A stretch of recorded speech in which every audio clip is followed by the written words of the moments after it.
Thank you very much, all of you, for joining us, and thanks, Ms. Hill, for staying on a few minutes before you leave. And I'm afraid that after your lofty remarks, my questions might seem a bit pedestrian. I know it was a very nice speech. I was just wondering, I mean, the United Kingdom's government has just cut its development aid budget by, I think, about 25%, I think in a bid to increase defence. And I think that's at the heart of the panel's discussion, is sometimes the difficult trade-offs that governments have to do in terms of public spending. And so when you say, for example, there is no contradiction between development and defence, I was wondering, and you worked in Downing Street advising, indeed steering the Prime Minister's office, what would you say then to the Prime Minister faced with these trade-offs today?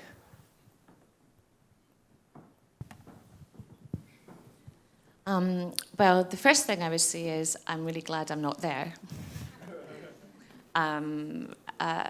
But making a serious point, and I didn't just work in Downing Street, I actually worked in the Home Office for 5 years before, working on counter-terrorism and organised crime and immigration, and I was involved in writing the Modern Slavery Act, which was there to as a deterrence to human trafficking across the globe.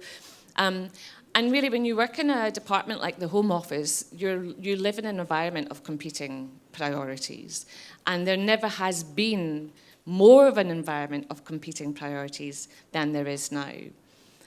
Taking your core question, that being the recent decline in development budget to compensate, therefore, for defence budgets, I think that was, I think Clarence mentioned recently, the realpolitik. He had to, the Prime Minister had to show NATO and, of course, the new president that he was serious about defence. I definitely do not think that is the politics of Keir Starmer, who's dedicated to human rights, having spent many a year as a barrister fighting precisely for that.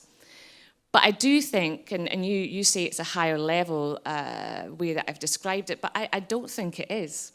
So let me give you a vignette. Before international development as a department in the UK went into the Foreign Office again, and let's remember it had been there until 1998, and there was a decision to take it out of the Foreign Office. In my view, that was a mistake. Because if you have a foreign policy, that foreign policy has to include soft power. It has to include development. And so whilst it now looks slightly discombobulated, because, of course, putting it back in takes those cultures time to migrate, nevertheless, you cannot divorce the two things. So, for example, on what we call the prevent strategy, where the UK government puts millions of pounds into the prevent strategy, which is part of the overall counter-terrorism strategy. By sheer accident, we realised that the Home Office, which worked in partnership with the Foreign Office, because obviously it was seen through the prism of security and counter-terrorism, we had a budget, and we were putting that budget into lots of different places across the Sahel and beyond for precisely that, de-radicalisation and so forth. We then find out that the International Development Department was putting in the same money to the same people, but for no additional resource or impact. And so for me, that's where, if you have policies that are actually interconnected, if you try and divorce them, you lose opportunities. And that's especially true if you look at something like human trafficking. If you look at human trafficking just through the prism of a group taking a person into another jurisdiction for exploitation, you're missing the bigger picture, which is the sheer ability for organised crime groups to function underneath the radar across any kind of organised crime. You know, if you're human trafficking, you're drug trafficking, you're buying illegal arms, it's all the same thing. So my main point, which is this, especially now when we're moving into a new world or a new way of thinking about how we influence as a European continent, I think we have a moment where we can actually really seize these opportunities to think more creative, to be more agile, and not to see it as disruption and as the way things have been done before. I'm not criticising what's been done before. They were done that way for a certain world and for a certain reason. My point is that that world has changed, and there's so much change. And thinking about Africa, I think we do it a disservice if we don't start looking at Africa, not just through the prism of foreign aid, but actually through the prism of building roads, building airports. We see Turkey, we see other countries, China, you know, they go in with infrastructure. What I personally would love to see is real economic, but really vibrant economic investment where you take the advantage of this young population and you allow that young population to do what I can't even do. I mean, I'm lucky if I can switch on a computer, but these guys are coding. These guys know the future. They know the future economy. And to invest in things that we can see as being upstream and having longevity in the next 20 to 50 years, because this is an economic revolution that we're going through, then that's where I'd like to harness that ability for Europe and the wider West to have an equal partnership. Sorry, I've gone on. Bye. Sorry. Thank you for your time. It reminds me of Ms. Ngozi's remarks when I think she was Minister of Finance in Nigeria, and she used to joke that when she went to the Chinese, she got a bridge, and when she came to the EU, she got a lecture. But I think we'll find out later from Mr. Begg that the EU has changed track on this quite a bit in recent years. And he'll tell us a lot about Global Gateway and the new approach the EU has, which is a marked departure from historical aid. But I think before we get to the new approaches being pursued by development agencies and development organizations who are represented here around me, and you have here a cross-section of different types of actors. I just mentioned Mr. Begg from the EU, but there's also Mr. Sarr, who comes from the French Development Agency, AFD. We have, of course, Dr. Schüttler from the GIZ. I won't try and pronounce the German name for it. And, of course, we have Mr. Ba, who works for a very large faith-based organization that invests a lot in infrastructure.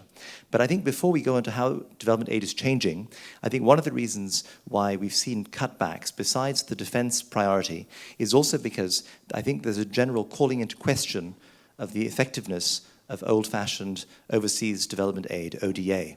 And that's why I thought before we get on to the changes, we should ask how effective has traditional ODA been in the past. And for this, I think Dr. Schüttler is ideally placed, having studied this question for the past 20 years, both at the World Bank and the GIZ. And so I thought perhaps we could start with you and ask, how effective do you think it's been and how necessary was reform before we get on to how things are changing?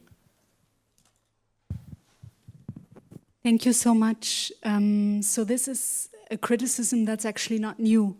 That's just been resurfacing a lot, and that's been combined now with this change in priorities and also this feeling in many countries that we have a trade-off here between development cooperation and other spending, be it defense, but in Germany we've also had last year discussions about needs to pitch development cooperation against investments in Germany's own infrastructure and Germany's own schools.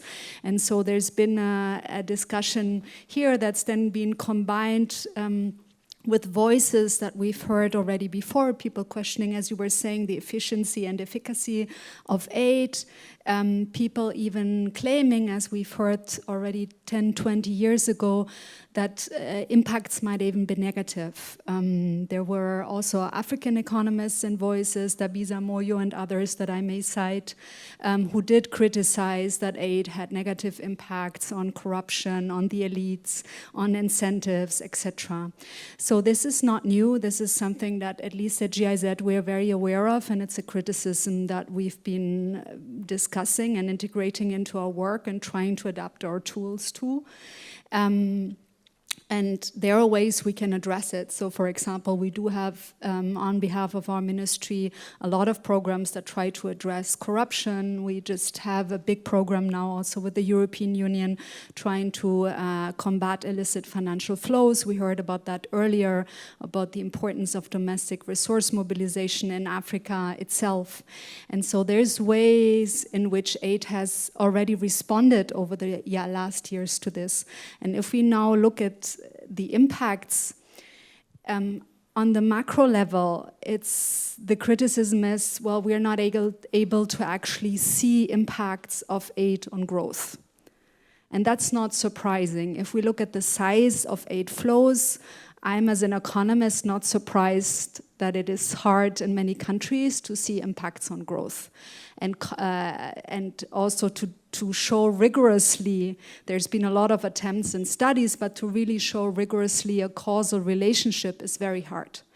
What we can always say is we don't know what the countries, how they would have evolved without aid. Critics would say without aid, these countries would have maybe done better. But you can also say they would have maybe done worse. So this is the jury on this. The impact of aid on growth is still out there. We know that there are some countries who've received aid who have developed and who've actually moved and graduated out of aid and who've now become donors themselves. But there are also countries who've received aid for many years and have not been able to lift themselves up to middle-income countries or even becoming high-income countries. What we do see when we look at Africa is that there has been a big improvement on a lot of social human capital indicators. There again, we can claim, I think, that aid has at least had a contribution here, even if it is hard causally to say, okay, aid has been the single contributor on these macro indicators. We can say aid has made a contribution, especially we see that now that USAID has freezed the funds. We've again seen the big dependency in a lot of countries that were not even that dependent on aid itself, but in their health and education budgets were quite dependent on aid. And there we've seen huge improvements. Child mortality has strongly declined in African countries over the last 20 years. We've seen a big increase in primary schooling. So nearly all kids in African countries are now in primary school. We've also seen an increase to over 70% of those who actually graduate from primary school. So over the last 10, 20 years there, we've really seen a big jump. What we also see is that the percentage of poor has declined. It's something people often ignore, but we were at nearly 60% poverty in African countries on average in the 1990s, and we're now at a little bit over a third. Even though numbers increased a little bit through COVID, we're now more or less at pre-COVID levels. Nevertheless, here absolute numbers increased because of demographic change, but the percentage declined, and same thing also for people suffering hunger. So we had 35% in the 1990s, we're now at, I think, 2022, we were at 22%. Again, here COVID, Russia, Ukraine, etc. have had their impacts, but we do see improvements, and we can claim that aid has contributed to this. And then if I move to the more micro level, we do have very rigorous evidence on a number of aid interventions, like, just to cite the graduation, the economic inclusion approach, where we work with ultra-poor people, where we can very rigorously show that these interventions have had sometimes life-saving, definitely life-changing impacts on people. So we do see this. Nevertheless, having said all of this, this criticism has to be taken seriously, and at least at GIZ, we've always worked and strived. So it's been a long time we don't talk about development aid, for example. We've been talking about development cooperation for a long time because that assumes a different model where the other side is actually in the driver's seat. We've heard the request to African elites earlier on the panel before that. And so I think there is even more we could do here, and we'll discuss that later. But I think at looking at aid, there's things we've achieved with how we've worked, but there's definitely more that needs to be done.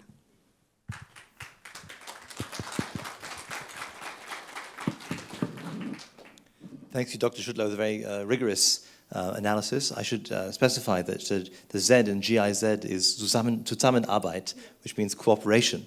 And this allows me to swivel over here to Mr. Sarr, who actually has had multiple hats in his life, including the one of being a minister in the Senegalese government. And now he's head of partnerships for the Agence Française de Développement.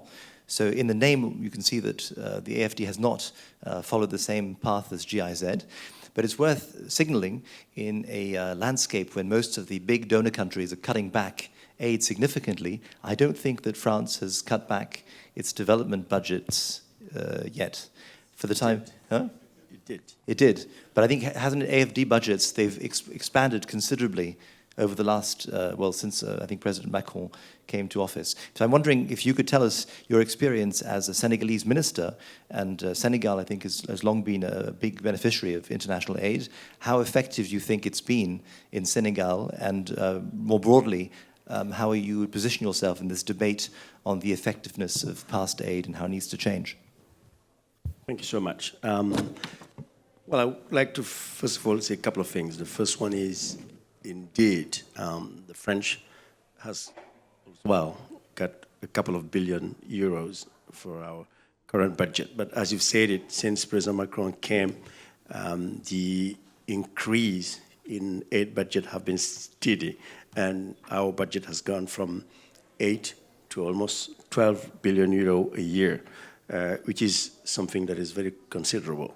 But as you were saying, with the cuts in the UK, in the Netherlands, the total cut in the US, and it's a trend which, for me, would not go downward over the next 4 or 5 years, because for many reasons. First of all, you have not only Mahmoud's president, who is doing the things with AID and people are following, but also in Europe with the more, how can I say, we have some governments that are more nationalist, sovereign, and then that are questioning the issue of official development assistance, and also questioning rightly what is in it for them. You know, the resources, for instance, today we have the debate in France, and next April 4, President Macron will hold what we call Conseil Présidentiel for International Partnership, the Presidential Council on International Partnerships, where he will sit with the different stakeholders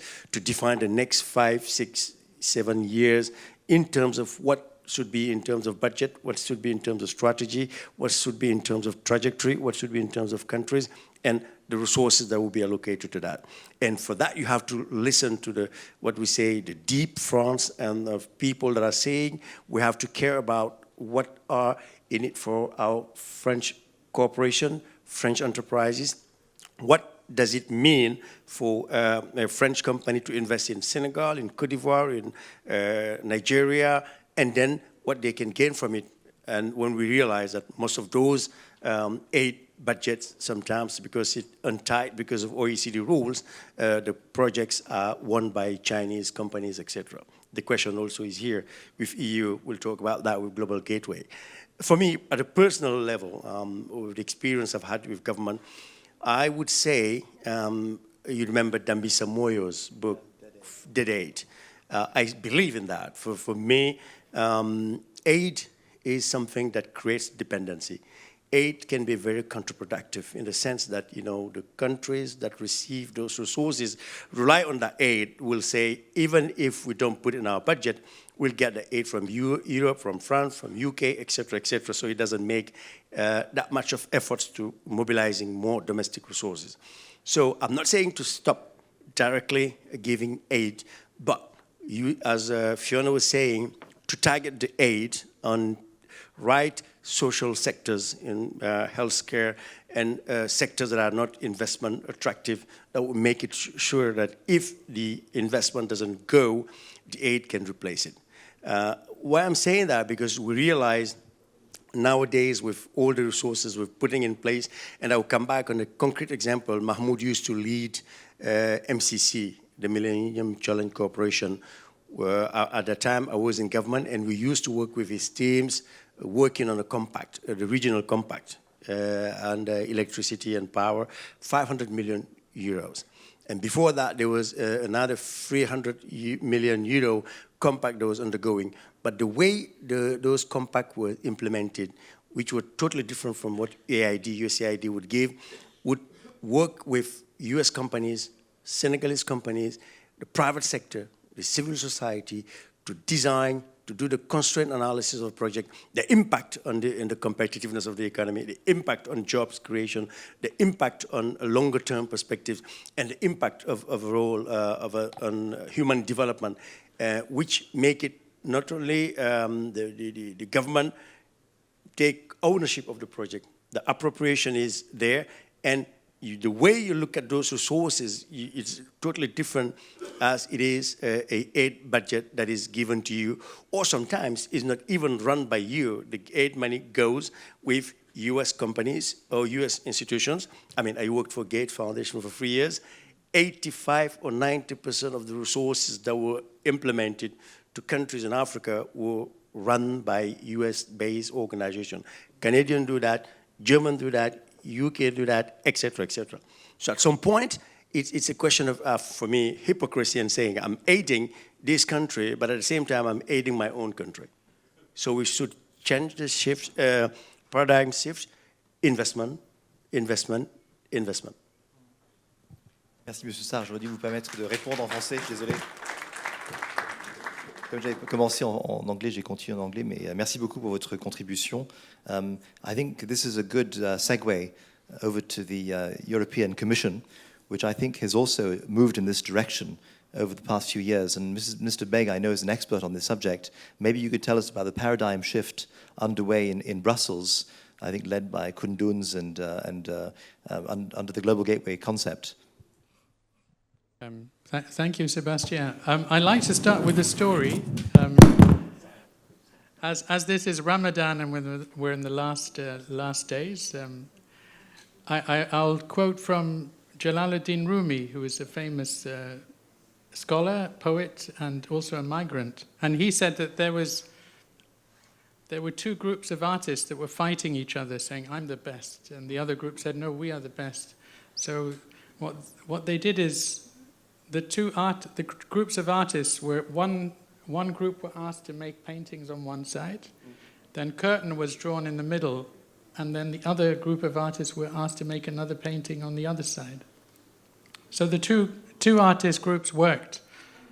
One group painted a beautiful landscape and a picture. The other side worked on a mirror, and they spent all their time polishing the wall.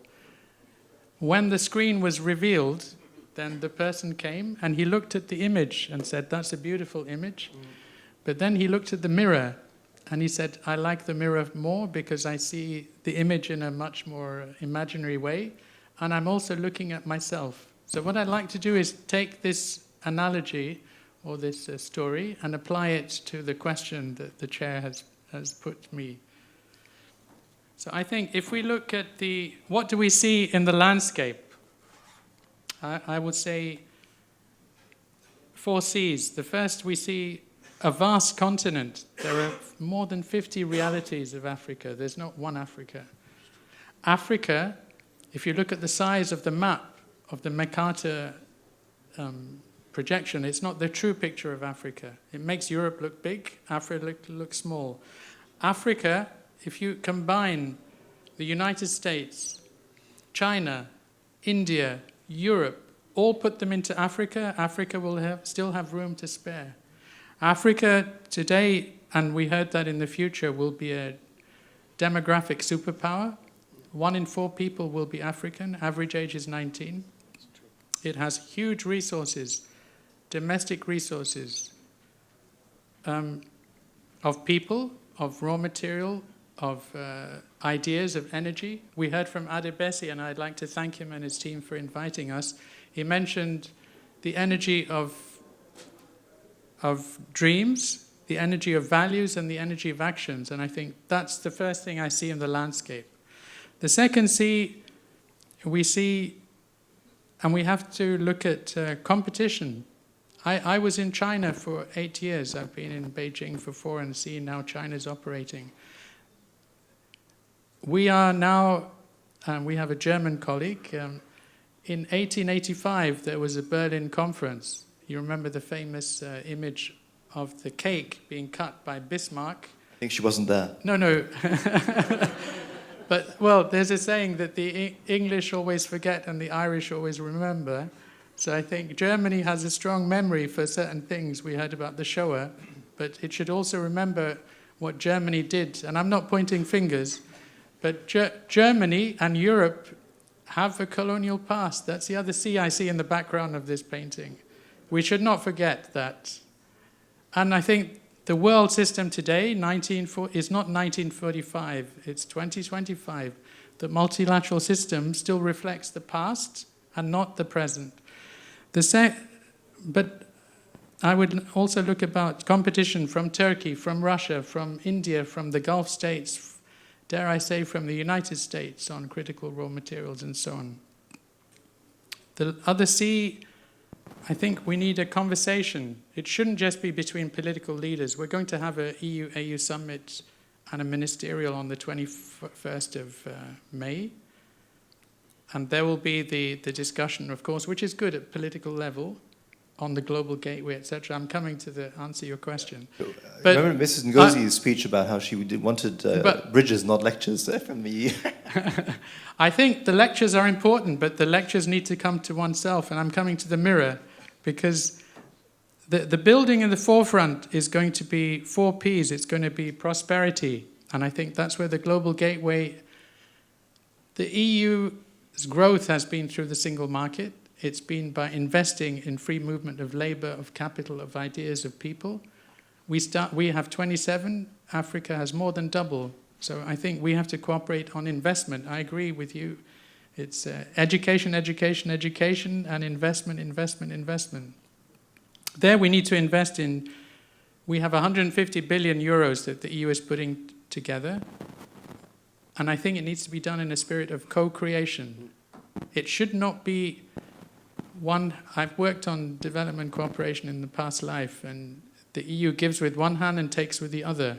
You pay these expensive experts, entre guillemets, who come, who are paid humongous money, and they are supposed to be providing aid, but I think that day has passed. Prosperity is the key factor in the foreground of this painting. The second is people. I think if we look at migration, mobility, education, we look at the diaspora, $100 billion are sent back by the diaspora every year. That is more than all the aid combined. How can we put that into investment and not just into consumption? How can we also look at, these are the remittances. The other P is peace. How can we invest? We heard earlier on, and I take that point, that these conflicts, they're a business for some. It's a whole ecosystem. How do we tackle that and break the silence? And I think the answer is, and I come to the looking in the mirror.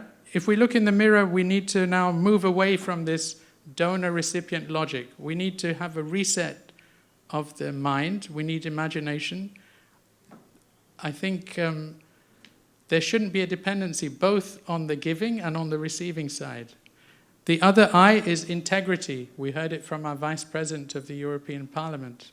South Africa, and under the G20 presidency, Africa is holding high the flag of values, of International Court of Justice, International Criminal Court, the multilateral rules-based order, whereas some countries who are maybe the homes of this, of the institutions in The Hague or the Rome Statute, maybe need to also draw lessons from Africa on this. I think we also need to look at illicit financial flows. Around 95 to $100 billion are leaving Africa through corruption. It's not only the countries of origin, but the countries of transit and the countries of destination that we need to look at, and that will be working together. So I will end with a quote from a Christian clergyman, as it's also Lent, I understand now, And John Donne, he said, no man, and I should add woman, no man is an island. Every man is a part of the whole. And never call to hear for whom the bell tolls. The bell tolls for thee. So I think now is the urgency of action. We have to move away just from strategies into delivery. And I think there, we hope with the Global Gateway, in a spirit of humility and of co-creation and of conversation, working together with civil society, with think tanks, with women, with youth, that we can take this thing together.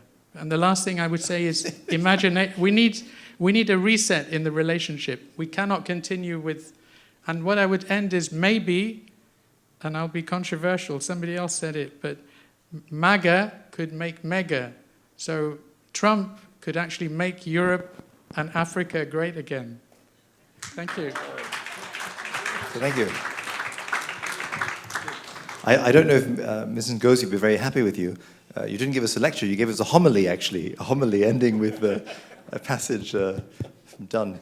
But you didn't actually answer the question, Mr. Begg. The question I asked you was about how the Global Gateway marks a paradigm shift in European aid policy, which is the actual subject of the panel discussion. It's about the changing nature of development policy. I don't know. I hesitate to give you back the mic. Maybe we'll give the floor to Mr. Ba before we come back to you.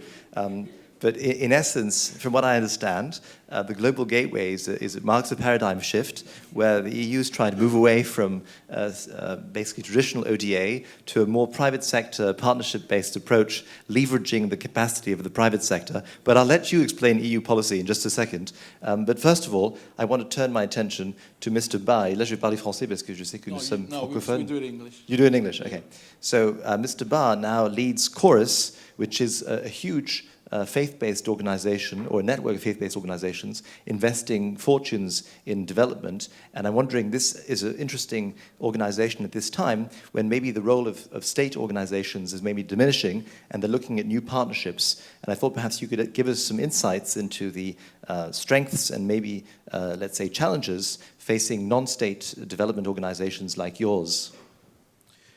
Yeah, I think first of all, it's interesting to watch this debate because I think we go back to some issues that have been on the table for 50 years.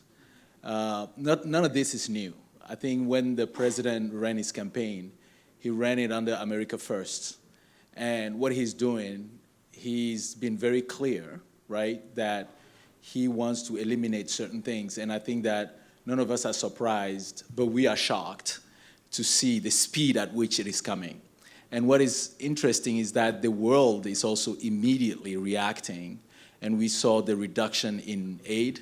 But I think it is happening in other departments, right? Even internally in the US, other agencies, the Department of Education has been eliminated. And so I think it is, to me, the fundamental question that I have is, what are you gonna do about it as a government? Right? You have outsourced for 50 years the primary education of your kids to another nation. What are you going to do about it? You have outsourced your healthcare, access to basic healthcare, to PEPFAR or to other organizations. What are you going to do about it? I think we can all talk about this, but if we walk out of these rooms just complaining, we are just wasting our time. Because now it's time to get to concrete things, right? I don't think we need a mirror. We need an actual statue. We need to grab these things. And let me give you some classic examples. Our national budget in most African countries.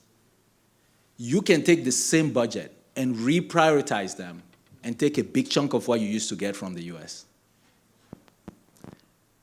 You can cut spending, I can tell you spending on just transportation of government officials, right? Why do we all need a V8 Land Cruiser when we are begging somebody to vaccinate a kid that is born with polio or something, right? So there are things that we can do. So I think the question is, what are we gonna do about it? And I think there are, now let me come back to your question. There are other vehicles that we can use. I think the first thing to do is to have a reflection on what is our national priority. Every country has a national development plan, right? Pap, I think you were there when Senegal took theirs. And I think we should go back to that plan and say, what is now the priority, given the constraint that we now have? If 40% of your budget, by the way, I think the US has been extremely generous, right? The US alone contributes sometimes to the tune of 40%, 45% of ODA. Where are the other countries? Right? You're not going to tell me that China doesn't have money. You're not going to tell me that the Islamic banks don't have money. You're not going to tell me that Europe doesn't have money. But I don't blame them, because I think we have only ourselves to blame.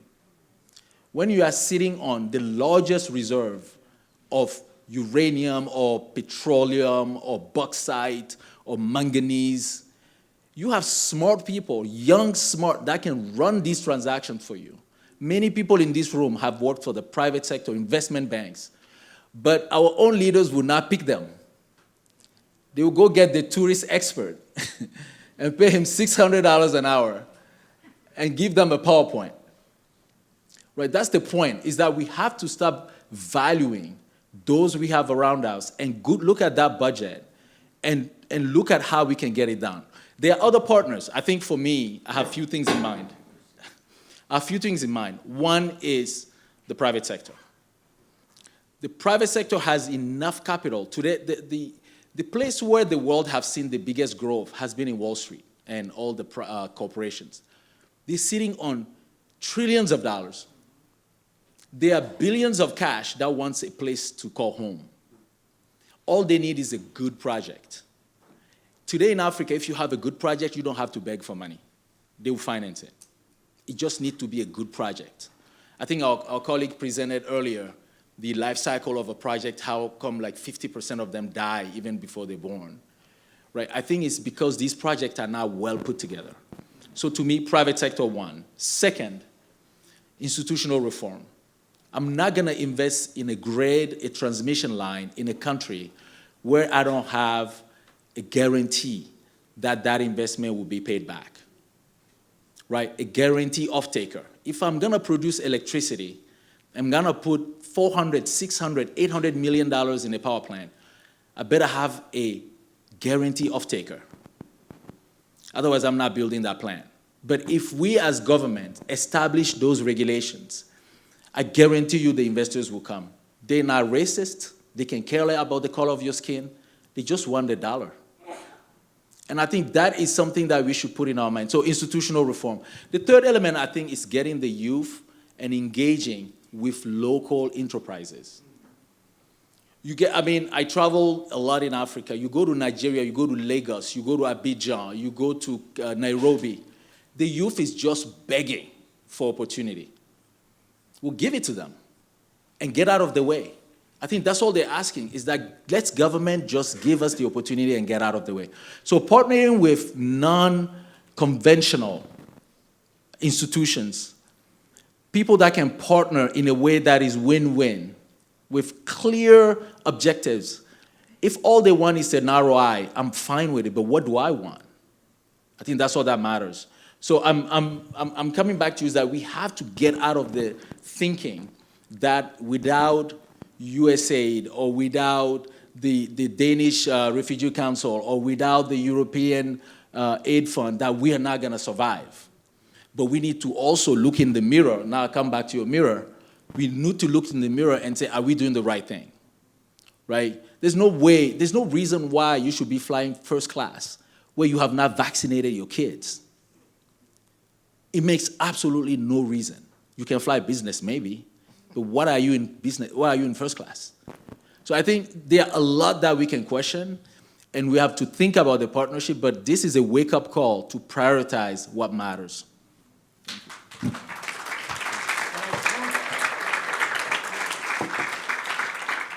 Thank you. Thanks for the very unconventional but very forceful intervention. I'm wondering, to segue from this conversation back to Mr. Begg, let me ask a very specific question. The Global Gateway, I believe, is based on leveraging private sector money. It's actually trying to do exactly what Mr. Ba is saying. I think it's providing something like 80 billion in public money and trying to raise over 200 billion in private money. What has been the effectiveness in raising private sector funds in Africa since it was launched, I think, in 2021. What challenges are you facing? What is the appetite of especially European investors in these global gateway projects? Thank you. Just before I answer that, I will say from we travel economy class from the EAS. I remember, what the Global Gateway, because I'm working at the External Action Service, I'm not in the Commission, but same difference. The Global Gateway is investing 150 billion in 4 sectors. It's in digital, transport, energy, and in people. And that, I think we're getting I agree exactly with what the panel have been saying. We're bringing the private sector on board. And if I look at the numbers, I think the private sector is ahead of us. We're behind the curve. Foreign direct investment, stocks from the European Union in Africa, 239 billion. 5 times greater than China. China has 47 billion. United States has around 49 billion stocks. If we look at ODA, there'll be less of it in the future, but ODA is 32 billion, which we are 3 times greater than the United States. China, for all the, they built the China building, maybe with some extra features as well, but that is 1%. They pay less than 1% of the AU Commission. We pay more than 50%, EU and member states combined. The ODA from China is 5 billion to Africa. So I think what we're doing is we're trying to pull in the private sector. So what we're doing is financing guarantees. We're also identifying 12 transport corridors in Africa, where we've done some studies, feasibility studies, bringing the stamp of approval from the European Investment Bank, from the EU institutions, and hopefully that will crowd in.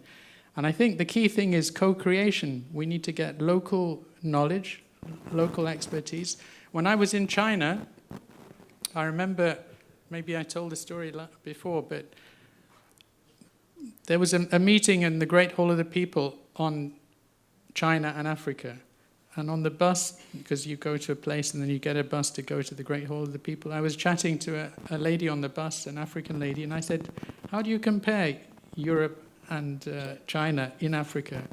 And she said, Europe, you're too slow. You spend all this time on process, on due diligence, and blah, blah, blah. China can deliver in 1 election cycle because they can tell companies where to go. So Europe needs to be faster. The other thing she said is China doesn't care about human rights. They don't care about, this is what she said, not me. She said that China doesn't care about the environment, of what the impact it will have on the local economy. They just want a piece of the action. So China needs to learn from Europe and to be more green, to be more inclusive. So I think let's work together. I think and Africa shouldn't be the new arena of colonialism 2.0 on critical raw materials. Africa has 60% of agriculture. It could feed the world. It has 30% of the critical raw materials. It will have a quarter, we were hearing, it will be 1/3 of the youth of the world, the workforce. So let's work. But what we need is a strong African voice, African solutions for African problems, and then we can support. But let's move away from this ODA logic, and I think that's what the Global Gateway is about. Let's move towards investment, but to do that, let's reset. Thank you. Thank you very much, Mr. Beg. I think there was a question here from Ambassador. Vous vouliez aussi vous exprimer, n'est-ce pas? Vous avez une question. Je me permets de me lever pour vous donner le micro. Merci. Merci. So in English or French? No? En français, oui.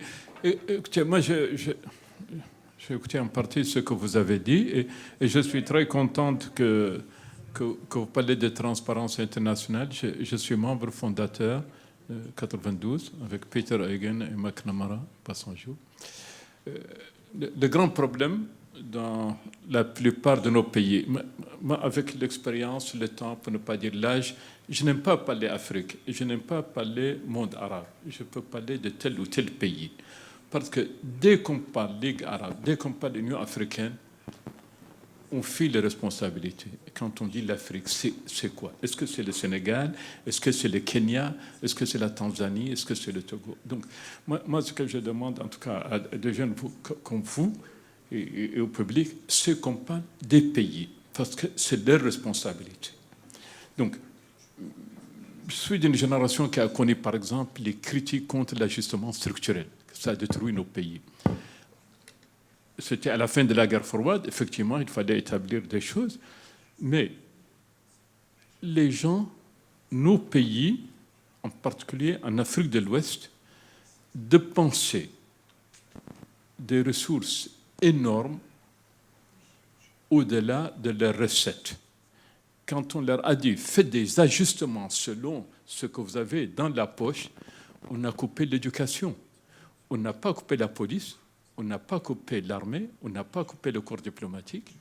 Et après, on dit l'éducation est cassée à cause de la Banque mondiale. Donc moi, je suis content un peu de voir des nouvelles générations qui font face à nos problèmes.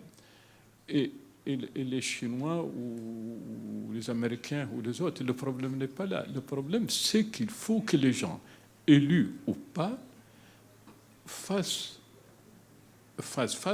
confrontent les problèmes qui se posent. L'urbanisation rapide, quelqu'un a mentionné aujourd'hui. J'ai fait mon bac à Dakar, c'était une ville aujourd'hui, c'est plusieurs millions d'habitants. Je suis de Mauritanie, c'était 75 000, 80 000. En 65, c'est plus d'1,5 million. Nous avons été colonisés 60 ans, nous sommes indépendants depuis 64 ans.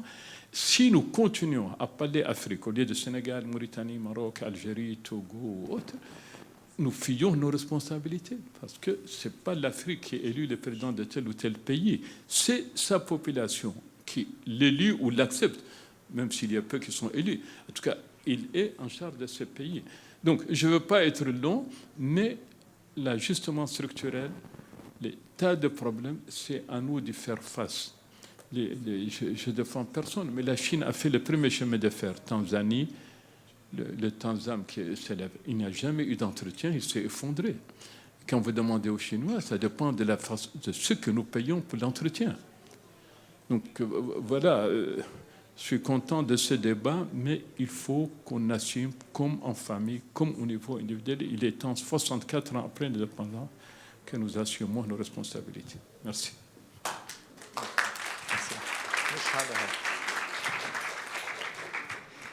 Thank you very much. It seems like there's a consensus on the panel that, in fact, ODA was actually not that useful and we need to go towards private sector investment for the future of Africa, which I find very surprising, although I realize that ODA has many problems.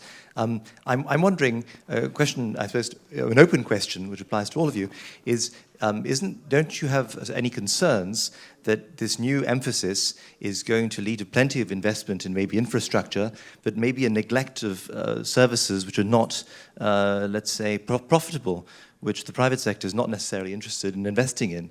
Isn't there a risk of also reinforcing the democratic backsliding, which is not a profitable thing? There are many areas which are not necessarily worthy of investment, and isn't there a risk that this new approach will affect those areas in Africa? I'm not sure who wants to respond to that question. I think we have to be careful here not to fully... I don't think the panel agrees on ODA. So I mean, you asked me one first question at the beginning, and I did provide you some proof that ODA did have a point, especially in the social sector, and that we have very rigorous evidence on interventions having worked, especially where there is this spirit of cooperation and when there's ownership on both sides. I think this is where it can succeed. If it's just one part that has an agenda and the other part does not agree with that agenda or agrees but does not actually follow through, then even with investments, as we've just heard, same thing can happen, especially if it's subsidized investments. So I don't think we should swing the pendulum fully into the other direction. I think we need to get more of the private sector in, just also because we need to. We have a high debt in many African countries. We have limited domestic resource mobilization. We also have budget constraints in countries that have given ODA so far. So we need to get the money from where we can to achieve the SDGs. Private sector needs to be there. Lots of innovation is going to come from the private sector. Surely the private sector is also going to do some things better, but not everything. So I don't think there's consensus on that, and there's always a risk for me to going into extremes. I think we need to be complementary here, especially because a lot of the investments are going to require things like blended finance. So you will need, in a lot of countries, because there is the issue of risk perception that might not always be based on facts for some African countries, but there are also facts that you need to get right before the investment is going to flow by itself. And we do have issues of pipeline of projects, of bankability of projects, etc. So we do have also market failures here where there is a place for the public sector to come in. So I would not, I don't think the private sector is going to fix it all. I agree with what Kristen said, and I said it earlier on. You do need ODA to invest in those social sectors where private sector won't come in. And as Mahmoud was saying, if the young people today on the continent will just say, tell the government to give them means, resources, and the framework, the enabling environment that will help them invest and they, live away from the road. But what is important is today, even to do those projects, to bring in the BlackRock, those big investors that will come in, they will ask you the projects that are ready, investment ready, that are profitable, and where there is not enough risk. And to do that, you need some public money. The government has to do its own work in terms of reforms, in terms of subsidies, but also you need some aid resources, that how we blend our resources. For instance, if you want to do a project in Côte d'Ivoire, in the metro sector, or in Dakar, in the rapid train sector, you always have a 10% aid component that will do the soft power, that will do the training, the capacity building, the helping the environment, and also working with civil society organizations. And, from time to time, make sure that the loan maturity is, being better because of those aid money you bring in. Instead of making it at 9-10%, with that aid money, it comes to 5-6%. It's more concessional at a longer term. So we still need aid money, but in the long run, the private sector has to come in. And when the market is ready, the deep pockets, I would say, and the financial markets will come in and support investment. But at the end of the day, and I'll come back to the global gateway issue and give you, I've been working on projects in Senegal. When you ask Chinese to build a highway from Dakar to Touba, it was saying it takes 2 years with 400 million euros investment. But before that, we were talking to the World Bank, we were talking to Europe, we were talking to France, etc. For Europe, to do the feasibility study and the logical framework, it takes you 6 years.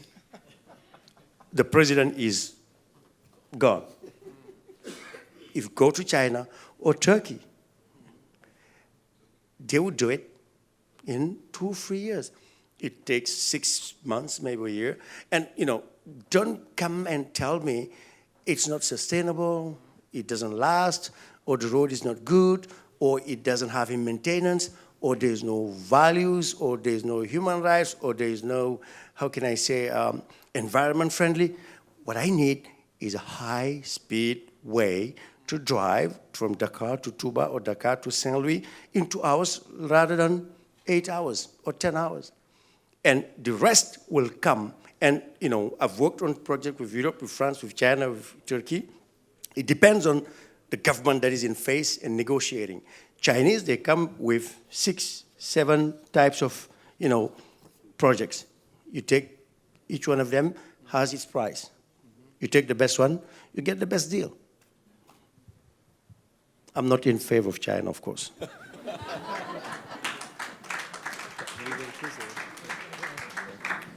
Thank you very much.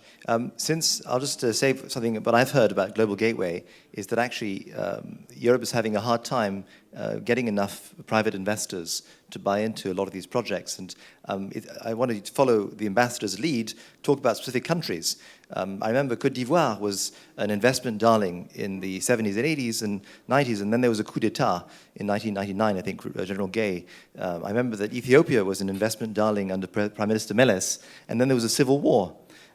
So I think that this is one of the concerns that business has about the political unpredictability of things, and that's a real issue. It's not just a figment of investors' imagination, and I think that's going to be, let's say, a problem for this new strategy, which is emphasizing the private sector, which is cautious about how they invest people's money.